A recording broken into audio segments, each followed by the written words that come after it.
Welcome to Oxford Real Estate Insights and our podcast on real estate research and practice, the Property Pod. I'm the AI voice of your host, Martin Schmalz, and today we're examining exclusive dealing contracts in real estate markets. Our guest today is Camilla Termini, an economist who wrote her job market paper at the University of Chicago and is joining Boston University as an assistant professor. Camilla discovered this dataset at a food and antitrust conference, leading to her research on when retail non-compete agreements help or hurt market outcomes. In today's episode, we'll explore the welfare economics framework behind these contracts and learn how context determines whether they benefit or harm consumers and competition. And we'll discover what this means for shopping center management and retail market dynamics. So let's get started. Hello, Camilla. Welcome to the pod. Thank you for having me. Very exciting to be here. Of course. So, as everybody who knows me knows, I care a lot about industrial organization or strategic interactions in general. And if that intersects with real estate, then I get really excited. And Camilla wrote a paper that is right at the intersection of these two fields. So I got really excited about that. So I'm very grateful that she's here. And in particular, her job market paper that she wrote in Chicago is on exclusive dealing, which goes beyond retail. But what is exclusive detail dealing in general and in real estate in particular? Basically, it's a form of a contract between two parties. Usually, it's like an upstream manufacturer and, say, a downstream retailer. And what they agree is for that, say, for example, retailer to only sell products for that manufacturer. So it's kind of like a non-compete in labor where like a company will tell a worker, oh, you can only work for me. You can't like share this knowledge with any other company. And in my case, in this real estate example, it's a retailer, say that's like a grocery store, like a Safeway, which tell its landlords, hey, I don't want you to rent out to any of my competitors. And that can be a long list of competitors. It can be other grocery stores. It can be liquor stores. It can be dollar stores, anything that might threaten my bottom line. And I'm going to do so in exchange for like me entering your spot. Oh, wow. I see. So, I mean, I don't usually ask that question at this point, but is that legal?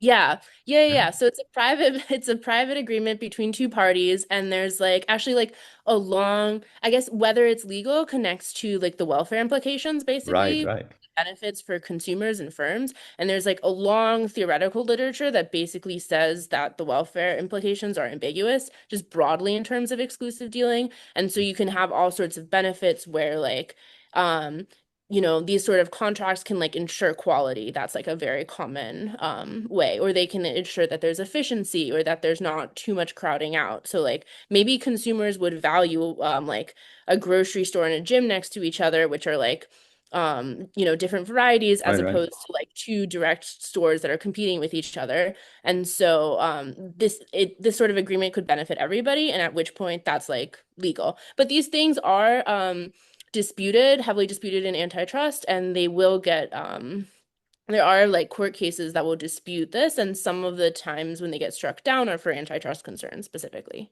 Interesting, interesting, right? And so there's literature on the welfare effects of these contracts. A lot of that was developed in Chicago, is that right? Yeah, Didn't I think Kevin Murphy write about this and all? Hmm? yeah, so Kevin's like one of the people who's talking about how these can improve things when it comes to quality. The literature goes all the way back to like Posner and Bork, which basically say like if this was inefficient somehow, then someone would enter and break the contract. So like probably these effects aren't anti-competitive. They're at least efficient. And then like further literature came in and showed like ways in which like there can be some externalities or there can be something with the timing that can actually lead to like foreclosure of efficient rivals and Right, that sort of right. And that's a theory. So that sounds like that was done a few decades ago yeah when computers were yeah expensive and yeah people still ba do math. yeah, exactly. And So that's like where you come in by that's where I come doing in. doing an empirical evaluation. Is that right? Yeah, that's right. So like basically the theory, the sort of theory was written in like the late early 80s, late 70s, early 90s even.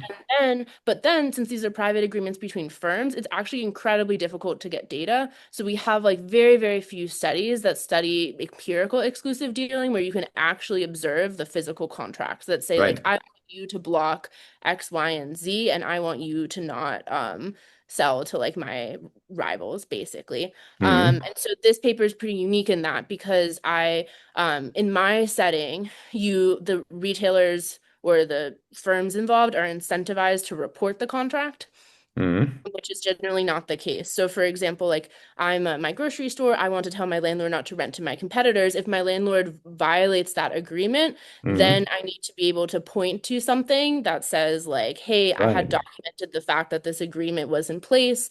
Hmm. Um, and so that's why they'll record it publicly on the county recorder office, and that's how it started. So, and then that is how the data set becomes public. And so then I come in, I scrape the data from the county recorder office. I'm able to extract these contracts and like kind of write this paper. But it's a rare instance where there's incentives for the firms to post the explicit language of the exclusive dealing agreements. Right. So I know how you came across this data set, but our listeners don't. And in case PhD students are listening, so how did you find that? How did you come across that this data set even exists? It's a bit of a long story.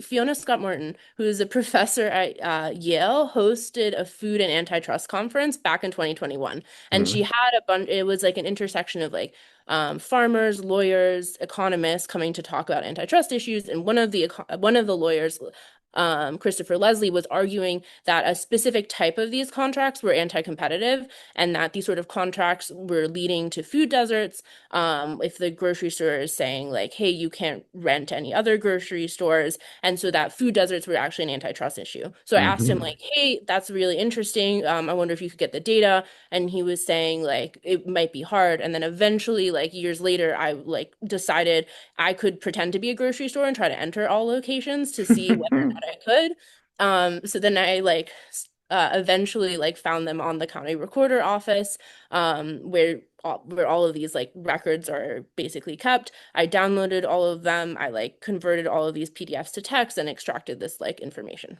That's amazing. That's very cool. Excellent. So, and that is in Chicago, right? So the Chicago area, yeah? Yeah, I started with grocery stores in like Chicago, Houston, Oklahoma City, New York City, because I wanted to get kind of a variety of locations. And then I started just in grocery. But then I realized why should this just be limited to grocery stores? I need to scrape the whole county recorder office to figure out like who else is using them. And so then I just only did Chicago because there are like thousands and thousands and thousands of documents to process. But in theory, someone could like pick this up and like study it in other settings. Yeah, so cool. And so before speaking of other settings, before we get into the weeds of the real estate application, so w in which other industries or settings are these exclusive dealing contracts also common? I think the most like policy salient one are non-competes in labor, where Yeah. you have especially when a worker leaves a firm, sometimes they'll get a payout to like not work for another company to not Hmm. bring that like intellectual property to like the other company or like that knowledge to another company. So Hmm. that's one salient area. But certainly they exist in real estate. Then of course exclusive dealing has been studied like broadly in retail and like the beer industry between like Right. various manufacturers and various retailers. Right. Between like anytime between like wireless handset manufacturers and like phones, that sort of thing, these sorts of agreements. Right. Right. So the idea is really broad, Really but broad. nobody studied this in real estate before. Is that right? I think Empirics? that's right. In part because I think people knew that these contracts existed, but they didn't know how to get the data. Yeah. Yeah, that makes sense. And again, before we get into the weeds of Chicago, in how far do we know whether those are also common outside the US? I think they're quite common outside of the US. As far from another podcast, I learned that these started in England, I believed. So Hmm. they should be pretty common throughout. I've heard of like other cases throughout Europe. So it's Right. not just a US business practice. Okay, great. So now we are circling around Chicago. Um, so what did you do, and what did you find, and what is even the question you studied there? Yeah, the question is basically, are these good or bad? So, like, what are Hmm. the welfare implications? And there's Hmm. kind of like, and some of it is like because the theory is ambiguous, like Hmm. what are the pros and cons and like which side wins out? So the pros and cons are basically like on the anti-competitive side, obviously these contracts which are saying like don't rent to any of my rivals and these long list of stores are potentially anti-competitive. So that means you can foreclose on entry by pushing retailers farther away. That can increase like prices and distances for consumers. That can be bad. And then they're Hmm. kind of like two pro-competitive margins. The first is that if you give a retailer some local monopoly profits, that increases the location's profitability and that can Right. encourage entry. And then the second one is that in my data set or like in general, consumers trip chain, they want to go to multiple stores on the same trip.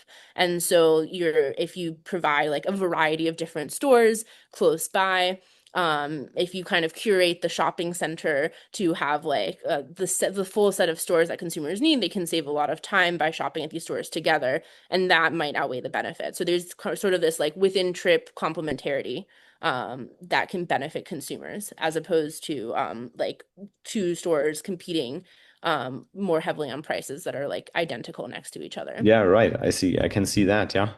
And so it seems like you would have to build a model in order to make strong statements here about which of these effects win out in addition to having the data. Is that right? That's exactly right. So Hmm. basically, you want to build a model that allows for these like first that estimates consumer demand and that allows for these like distaste for distance and these complementarities and distaste for prices to kind of understand like which aspect of exclusive dealing like benefits or harms consumer, which aspect wins out. And then I also need to write a model where like retailers are choosing locations and they're choosing whether or not to do like to like purchase an exclusive dealing agreement or have an exclusive Hmm. dealing agreement with their landlord. And so I basically gather enough data to write down like the retailer location choice problem to understand like, okay, in a world without exclusive dealing, would we still see the same retailers? What would their profits be? What would the consumer welfare be? But yeah, you need a model. So there's like basically three parts of the paper. The first part is just since no one has studied them before, just data facts about Right. these contracts. The second is this model, and then just using the parameters I estimated in this model to understand like what is the effect of exclusive dealing. If we banned it, what would happen? So let's start by describing some of the facts. What are the pertinent facts about them? Exclusive dealing is on the rise from the 1980s onward in Chicago. There's just been like a steady incline, possibly due to like larger trends in retail, like larger retailers entering Chicago over time. The second, I think, important fact is the types of retailers that use them. So they're super common in stores like grocery stores or discount stores or drugstores. These are basically all stores that sell very, very similar products to their direct competitors. And so if you like pushed your competitor farther away, you'd probably see a lot of gain for Right. that. Hmm. Not stores that like are where the products are super differentiated. And then the third kind of striking thing is that these contracts are very heterogeneous across even across locations with a retailer, but also across retailers. And it's kind of reflective about what the types of goods that each retailer sells. So, for example, like all Whole Foods block other grocery stores and they block like a fair amount of liquor stores, but they're not really blocking drugstores that much. Meanwhile, a Hmm. grocery store that has a drugstore inside of it is like always blocking both grocery stores and drugstores and like liquor stores a lot less. So it's kind of pointing to like its product, their own product mix. Hmm. Um, yeah, dollar stores only blocking dollar stores, not really blocking other stores. Hmm. Hmm. Pointing to like, okay, maybe dollar stores actually like being close to these sort of like big box stores or grocery stores. Um, Interesting. Yeah. Hmm. and then I guess like one of the main questions that comes up when you're thinking about like, is this good or bad, is like, at what radius does it bind? Right. Because if it binds like for the whole city, then you don't want one grocery store for the whole city. It turns out these are like pretty local. It basically binds at the radius of the shopping center. Wow. I see. So it's really, really local, huh? really local, and it's about, I guess, at the end of the day, giving the landlord a say, the landlord giving like the large retailer a say in what the tenant mix should be. Yeah. And then you described what the theoretical tension basically is, what the pros and cons are. So what does the data say? So overall, what I find when I estimate the model is that they're pro-competitive, like the entry margin wins out. Part of it is because it's so local. Part Mhm. of it is because um, without the promise of an exclusive dealing contract, the large basically in the shopping center, first the landlord is going to rent to a big retailer.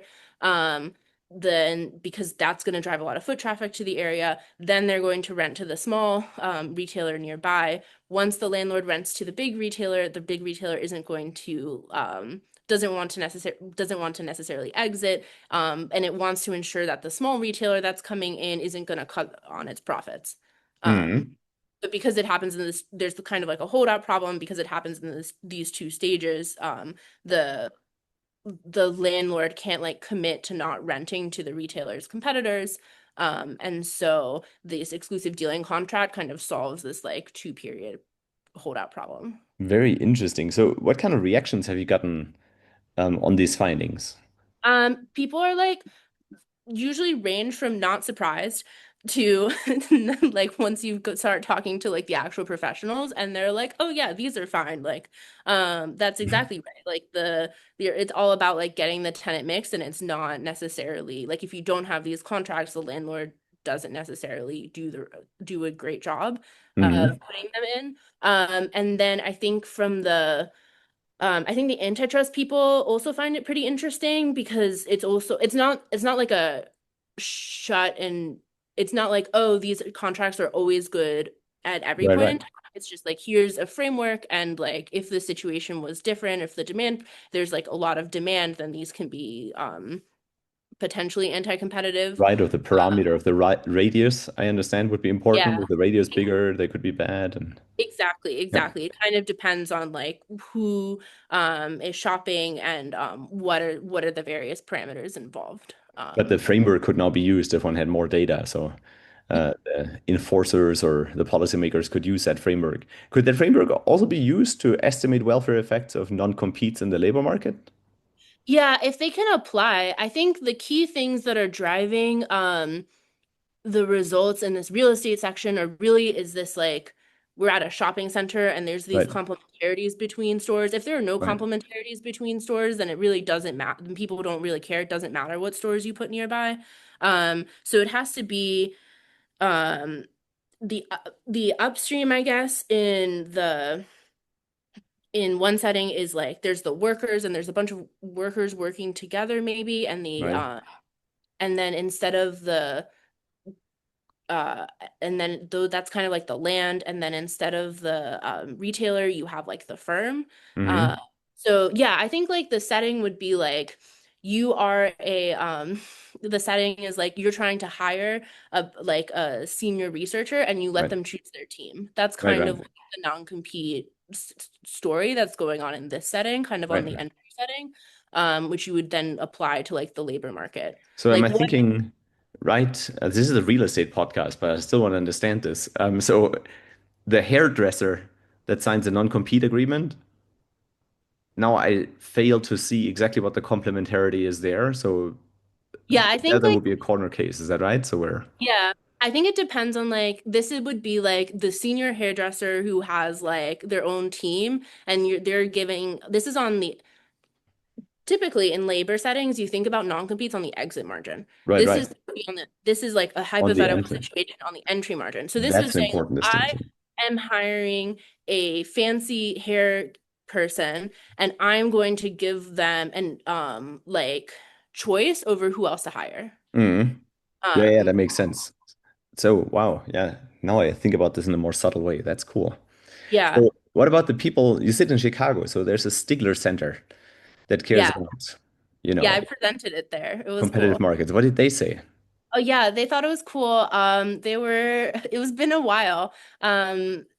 They were also like, oh yeah, this is like I think the response was like, oh yeah, this is like a cut and dry kind of like Aggion and Bolton type story where it's like Hmm. an efficient like an incumbent, which in this case is like the big grocery store, and like someone buying the product, which in this case is like the landlord can like collaborate together to exclude like an efficient entrant and kind of Hmm. extract Hmm. some value from them. In that case, the efficient entrant could be like the small dollar store, basically. So Right. that was like the connection they made. And then there's a couple of journalists that there who were like, oh, that's cool. Interesting. That's And cool to get pick up from those as well.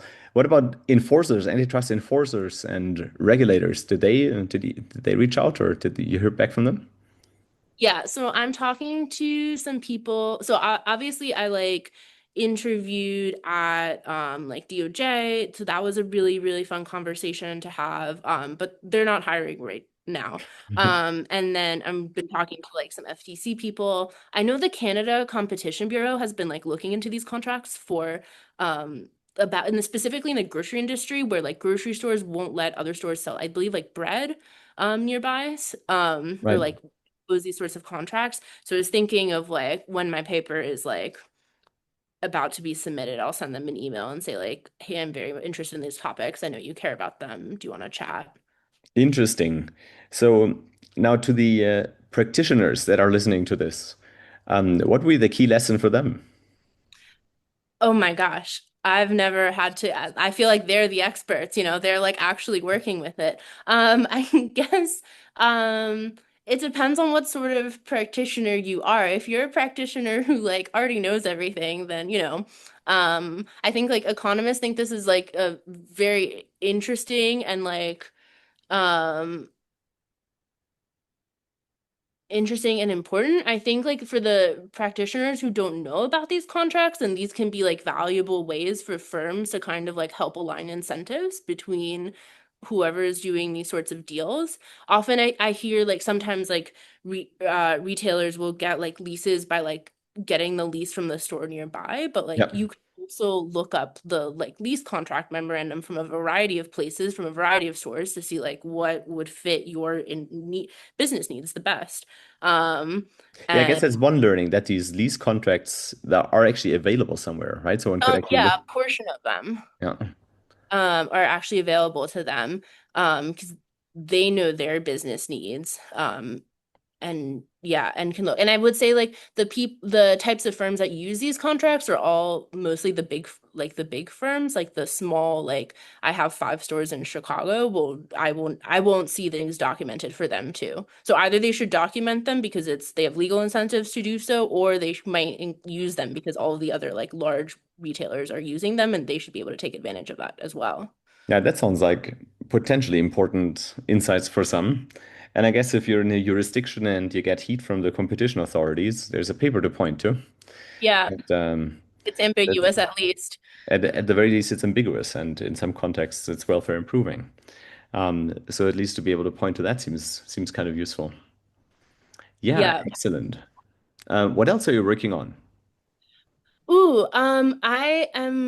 so I wrote a paper about like dollar stores and how those enter into like what happens because there's also a lot of policy questions. Basically, there are these small stores that have expanded like dramatically over the past 10 years. There's now like 35,000 plus Hmm.